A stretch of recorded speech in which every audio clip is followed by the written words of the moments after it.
Rais William Ruto ametetea usuhuba wake na kinara wa ODM Raila Odinga, akitetea ushirikiano wao baada ya handshake. Akizungumza kwenye siku ya pili ya ziara yake Migori, rais alimshutumu aliyekuwa naibu wake Rigathi Gachagua kwa kubambanya kikundi cha wanasiasa wenye msukumo wa kikabila kwa nia ya kuwagawanya Wakenya. Kile kilichotajwa kuwa ziara ya maendeleo kimeshuhudia malumbano ya kisiasa.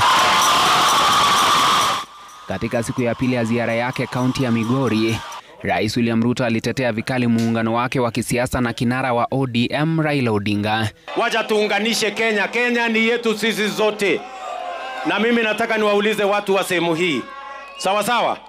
Mimi nawauliza, vile tulikubaliana na baba tuunganishe Kenya hii, mnasema tuendelee ama tuendelee? Sisi tumeamua tufanye pamoja na rais.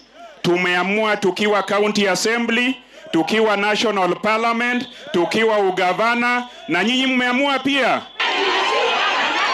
Rais pia alizungumzia mkutano wa viongozi wa upinzani huko wa Munyoro, akimsuta aliyekuwa naibu wake kwa kile alichosema ni kuongoza mpango wa kugawanya Wakenya kwa misingi ya kikabila. Ngojeni, wacha kutuletea mambo ya siasa duni ya ukabila.